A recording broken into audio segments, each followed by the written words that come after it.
प्रिय अभिभावक और प्यारे बच्चे, नमस्कार। आज इस वीडियो के द्वारा हम 3 प्रकार के बच्चों के बारे में बात करने जा रहे हैं। जैसे इतने समय ऑनलाइन पढ़ाई चल रहा है, बच्चों से हम बातचीत करते हैं, तो हमें जब तरह तरह के बच्चों से हम बर्ताव करते हैं तो हमें बच्चों को हम 3 प्रकार में बांटे हैं।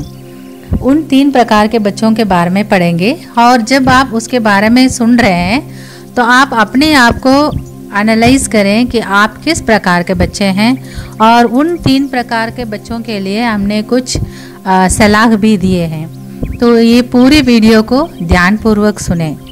अब हम देखेंगे पहले प्रकार के बच्चों के बारे में।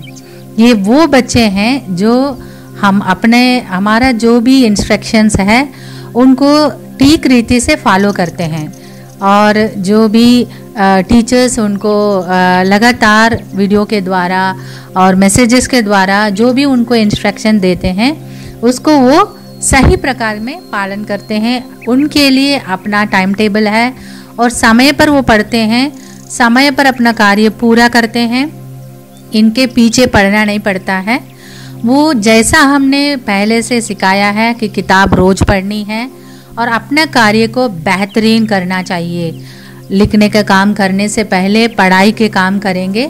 सारे इन नियमों को, ये जो भी हम पढ़ाई के लिए जो कुछ सिद्धांत हैं शुरू से सिखाए हैं, उन सिद्धांतों को मन में रख के ध्यानपूर्वक अपनी पढ़ाई अपने आप से करते हैं, और इनका कोई भी काम पेंडिंग नहीं होता है, मतलब अधूरी नहीं होती है। सारा काम अपने समय से उन्हें पूरा कर लेते हैं। साथ साथ ये बच्चे अपने जो वर्कशीट है और जो अपने होम नोटबुक है उस सबको ठीक रीति से मेंटेन करके आते हैं, और इसके अलावा भी अपने बुक के पढ़ाई के अलावा भी स्मार्ट लर्निंग से बहुत सारे जो उनके लिए मिल जाते हैं स्मार्ट लर्निंग में नए से सीखने के लिए, उनको भी समय निकाल करके सीखते हैं। साथ साथ जब अभी घर में पढ़ाई कर रहे हैं अपने माता पिता का पूरा सहयोग भी करते हैं। इन्हें हम पहले प्रकार का स्टूडेंट्स कहते हैं। अब हम देखेंगे दूसरे प्रकार के स्टूडेंट्स के बारे में। दूसरे प्रकार के स्टूडेंट्स वो हैं जिनका कुछ ना कुछ काम अधूरा रहता है। इनका मेंटालिटी ये रहता है कि हम थोड़ी देर बाद कर लेंगे, हम कल कर लेंगे, हम 2 दिन बाद कर लेंगे, अब संडे आने वाला है उस दिन हम कर लेंगे। कुछ ना कुछ इनके पास बहाना रहता है कि वो अपना काम को समय पर ना करें। साथ साथ ये जो भी टीचर्स का वीडियोस है उन्हें ध्यान से नहीं सुनते हैं, और इनके लिए कुछ बहाना जरूर मिल जाता है। नेट नहीं चलता है, या भैया को फ़ोन देना पड़ता है, या हो सकता है वो ये भी कहें कि हमें समझ में नहीं आता है। हकीकत में वो समझ में नहीं आता है या समझना नहीं चाहते हैं, इसके दोनों के बीच में सवाल है। तो इन प्रकार के बच्चों का काम हमेशा अधूरा रहता है, और जो भी वीडियोस में जो भी इंस्ट्रक्शन देते हैं उसको ध्यान से नहीं सुनते हैं। इनमें एक ऐसे प्रकार भी होते हैं जैसा वो वीडियो के टीचर्स के टीचिंग लेसन्स के अनुसार नहीं चलते हैं, ये अपने मन से चलते हैं। यहाँ पर एक महत्वपूर्ण बात हम बताना चाहते हैं। कुछ बच्चे हैं जो वीडियोस नहीं देखते हैं, वो बुक से उन्होंने बुक ले लिया है और शुरू से लेकर अपने मन से जहाँ उनको मन करता है उस तरह वो पढ़ के अपना वर्क करके आते हैं। जैसे हमने शुरुआत के वीडियो में कहा था उसी प्रकार में हम लाइन से पढ़ा नहीं रहे हैं। जो लेसन्स का सीक्वेंस है 1 2 3 कह के उस रीति से नहीं पढ़ा रहे, बल्कि किताब में जितने लेसन्स है उन्हें 3 प्रकार में बांटा गया है। कुछ शुरुआत में हमने उन लेसन्स को सिखाया है जो बिल्कुल आसान है, बच्चे आराम से समझ सकते हैं, क्योंकि ये पहला ऐसा मौका है बच्चे टीचर से स्कूल से दूर अपने घर में बैठ के पढ़ाई कर रहे हैं। तो इसलिए हम लोग पहले शुरुआत के कुछ लेसन्स ऐसे चुने थे पूरे बुक से जो आसानी होती है समझने में। फिर दूसरे प्रकार में हमने कुछ ऐसे लेसन्स चुना था, यदि लॉकडाउन थोड़ा और लंबे बढ़ेंगे तो हम उन लेसन्स को पढ़ाएंगे। लास्ट में हम ऐसे कुछ लेसन्स रखे हैं जिन्हें बच्चे सामने आने के बाद, क्योंकि कुछ ऐसे कठिनाई होते हैं, कुछ कठिन कॉन्सेप्ट्स होते हैं जिन्हें आमने सामने हमें समझाना होगा, बच्चे समझना होगा। लेकिन इन्होंने ऐसे ये दूसरे प्रकार के बच्चे ये सब इंस्ट्रक्शन कुछ नहीं सुनते हैं, वो अपने अनुसार जब जैसा मौका मिलता है पढ़ते हैं। कुछ दिन पहले मैंने एक बच्चा से मिला, उनको मालूम है कि स्वा शेयरिंग में टीचर्स वीडियो डालते हैं, स्कूल या ऐप में डालते हैं, लेकिन इन्होंने खोल के नहीं देखा, अपने मन से किया है। उनको मैथमेटिक्स में इंटरेस्टेड है तो उन्होंने मैथमेटिक्स का पहला वॉल्यूम पूरा ख़त्म कर दिया और बाकी सब्जेक्ट्स का कुछ भी नहीं किया है। तो ये सब हम कहेंगे लापरवाह है। तो लापरवाह होने के लिए अगर चुनेंगे तो उसका भी प्रतिफल हम ही को मिलता है। अगर हम सोच रहे हैं कि हम माँ बाप को धोखा दे रहे हैं या टीचर को धोखा दे रहे हैं, हकीकत में हम उनको नहीं धोखा दे रहे, हम खुद को धोखा दे रहे हैं। तो इन दूसरे प्रकार के बच्चों से हम कहेंगे अभी तक जो भी हुआ है उन चीज़ों को छोड़ दें और जो इंस्ट्रक्शंस जो टीचर्स आपको इंफॉर्मेशंस देते हैं उसके अनुसार अपनी पढ़ाई को सही प्रकार में करना है और बाद के लिए कभी भी कोई काम नहीं छोड़ेंगे। अपना काम उस दिन का काम उसी दिन करेंगे। मनमानी से जब करते हैं तो कोई काम नहीं हो सकता। थोड़ा कल्पना करें, हमारे घर में मम्मी है, पापा है, बड़े लोग हैं, सब लोग अपने मनमानी के अनुसार कार्य करने लगे तो कोई चीज़ ठीक से नहीं चलेगा।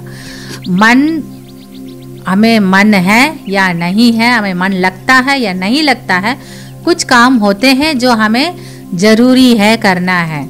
हमारी रिस्पॉन्सिबिलिटीज़ को समझ के, हमारी जिम्मेदारी को समझ के हमें इस वक्त क्या करना चाहिए उनको समझ के हमें करना होगा, चाहे हम उसको पसंद करते या नहीं पसंद करते हैं। जैसा एक उदाहरण बताएं तो मान लें मम्मी को खाना बनाना नहीं अच्छा लगता है, आज वो नहीं चाहते हैं खाना बनाएं, वो रोज़ चाहते हैं कि हम खाना ही ना बनाएं। तो कोई काम हो सकता है, वो चाहने पर नहीं, वो उनकी जिम्मेदारी है या सबकी जिम्मेदारी है घर में कि हम घर का काम बांट के करें। तो ये इसमें मन की बात नहीं होता है। इसी तरह पढ़ाई, बच्चे पढ़ाई करना है वो उनकी जिम्मेदारी है, उनकी आवश्यकता है। तो उसे समझ करके, जैसा हम पिछले वीडियो में बताए थे कि अपना शेड्यूल बना करके एक जगह तैयार करके पढ़ना है, उसी प्रकार शुरू करना चाहिए। और एक बच्चे से पिछले दिनों में हमने मिला था, उन्होंने कहा दिन में 7-8 घंटा हम खेलते हैं, सुबह देरी से उठते हैं, सुबह उठने के बाद वो अपना नाश्ता करके सब तैयार होके सामने ग्राउंड में खेलने चले जाते हैं। कितने देर खेलते हैं? 7-8 घंटा। 7-8 घंटा खेल के फिर आने के बाद उनका क्या मन करेगा पढ़ने के लिए? तो जब आप स्कूल आते थे कितने घंटा आप स्कूल में खर्च करते थे? थोड़ा कैलकुलेट करें तो उतना समय तो आपको घर में बैठ के पढ़ना होगा। इसका मतलब ये नहीं है खेलना नहीं, हम नहीं कहेंगे, खेलने के लिए भी एक समय नियुक्त करें कि इस समय हमें खेलने का समय है तो उस समय खेलना चाहिए, और जो पढ़ने का समय है उस समय ज़रूरी है हम अपनी पढ़ाई पूरा करें। अगर हम इस समय नहीं पढ़ेंगे तो उसका भी फल हमारे ही ऊपर हमें ही भोगना पड़ेगा। जब हम उस रीति से हमारी आदत हो गया है तो इसके बाद सुधरना कठिन होगा।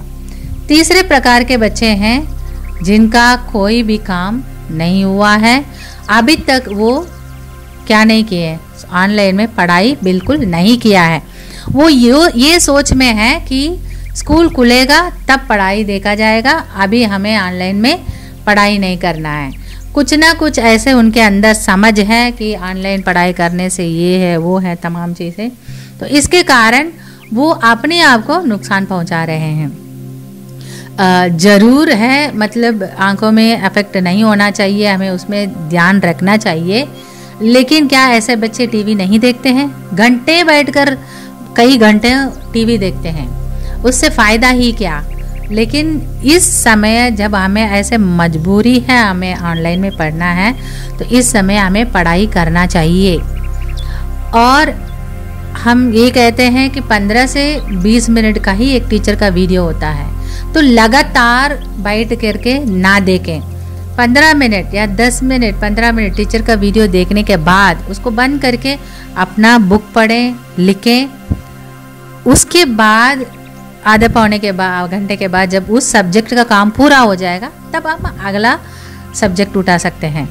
तो काफ़ी बाधाएं तो है हर तरफ में, इस पैंडेमिक के समय पे हर जगह पे बाधाएं हैं, लेकिन अगर हम बाधाओं को देख करके रुकेंगे तो हमसे कोई काम नहीं होगा। तो इसलिए इन बच्चों के लिए हम ये चेतावनी देंगे कि ये समय इतना 2-3 महीना खराब हो गया है, आपका वेस्ट हो गया है, लेकिन अभी भी आप मन में ठान लें कि हमें पढ़ना चाहिए। ऐसे ही और 2-3 महीना बीत जाएगा और आपकी आदत जब पढ़ाई से छूट जाएगा तो आपके लिए बहुत ही मुश्किल पड़ेगा जब स्कूल खुलेगा। सब बच्चे तैयार रहेंगे आगे पढ़ने के लिए, लेकिन आप पीछे ही रह जाएंगे।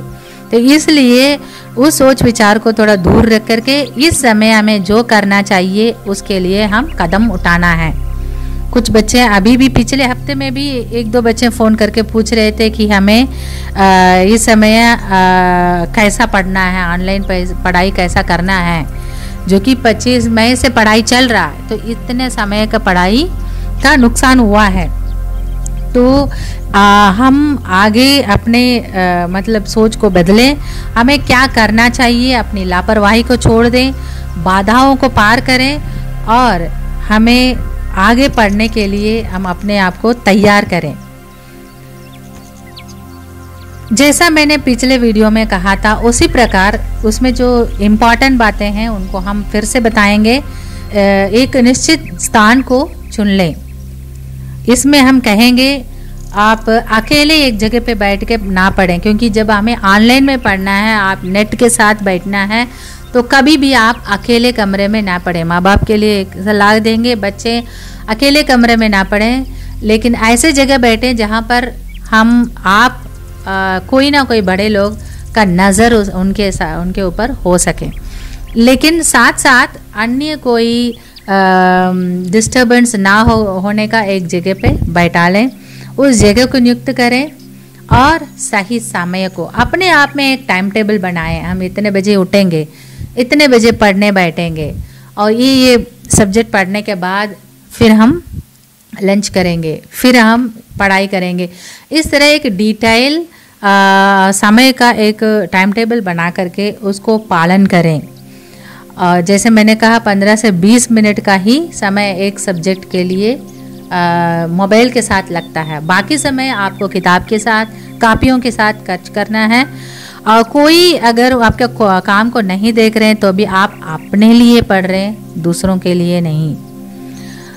और जैसा आप सबों को पहले से मालूम है, स्वास्थ्य शेयरिंग में टीचर्स इसमें वीडियोस डालते हैं। साथ साथ एक नया ऐप हम लोगों ने लिया है, स्कूलिया, जिसको आपको प्ले स्टोर से डाउनलोड करना होगा। जब आप प्ले स्टोर में डालें, स्कूलिया टाइप करेंगे, 2 आएंगे, स्कूलिया फैकल्टी, वो टीचर्स के लिए है, स्कूलिया ऐप स्टूडेंट्स के लिए है।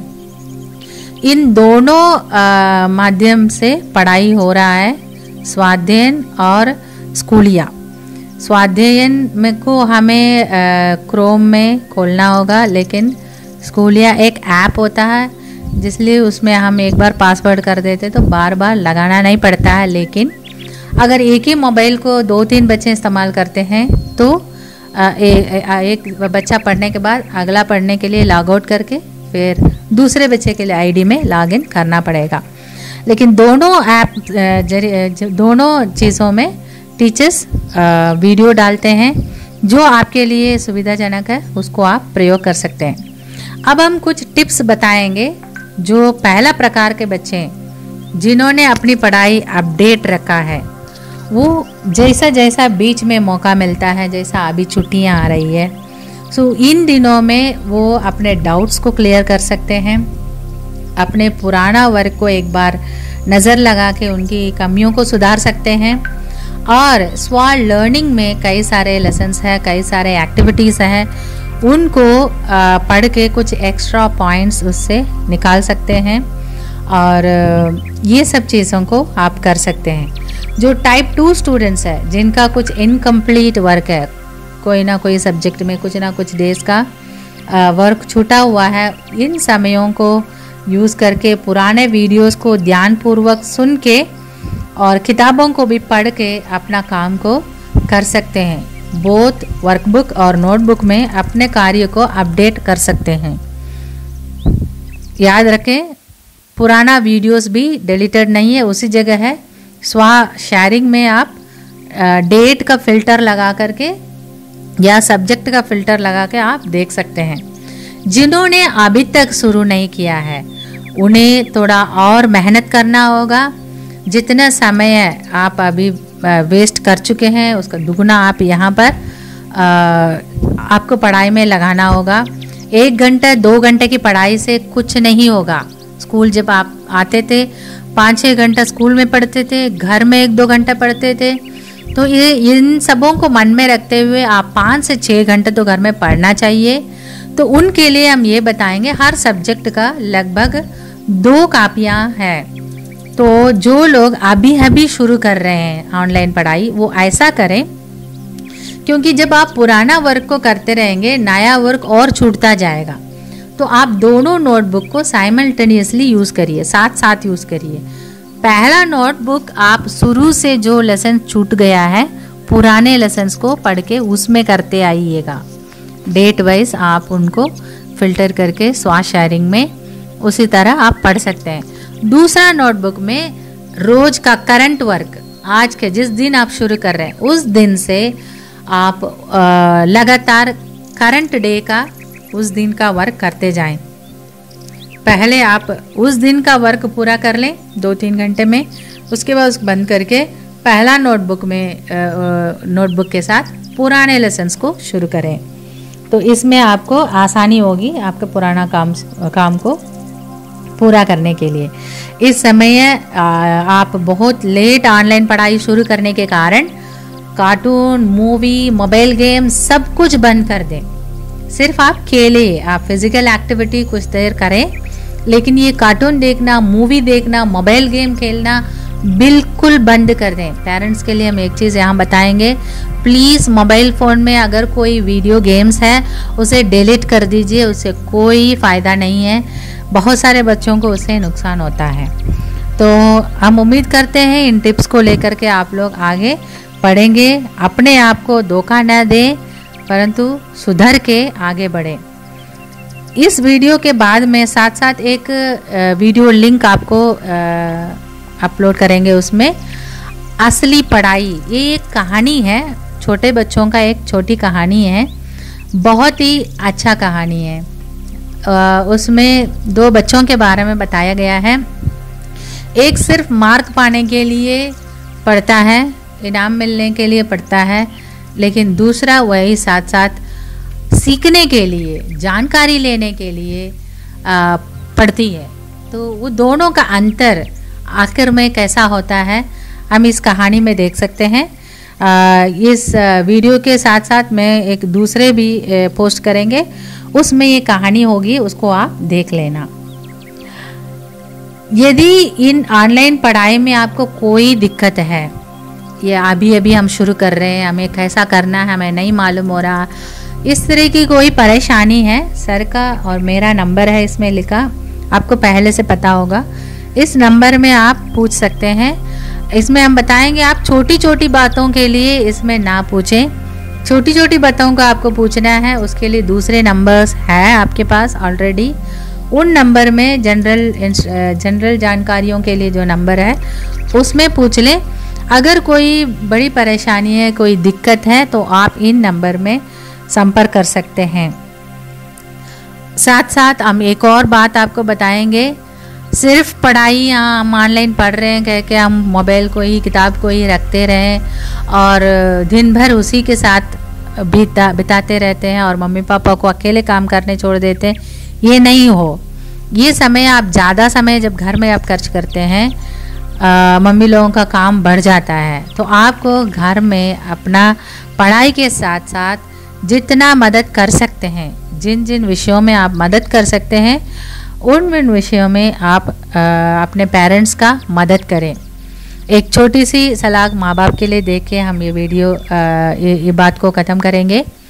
आपके जो भी डिवाइसेस है, लैपटॉप और मोबाइल फ़ोन और टैबलेट, उनमें पैरेंटल कंट्रोल ज़रूर लगा दीजिए। गलत वीडियो से, गलत चीज़ों से बच्चे बच के रहना है, तो इसलिए आप पैरेंटल कंट्रोल उसमें लगा दें।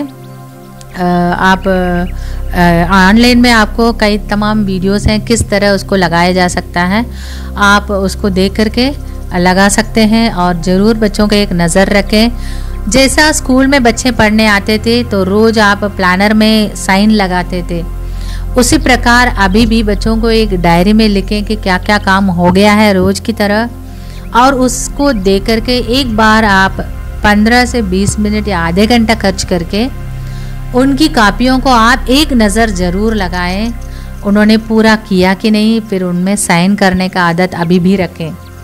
अगर हम रोज़ नहीं देखेंगे तो जो बच्चे लापरवाह है, खुद में अनुशासित नहीं है, उनके लिए काम बहुत इकट्ठा हो जाएगा। बाद में बच्चा भी परेशान होगा, आप भी परेशान होंगे।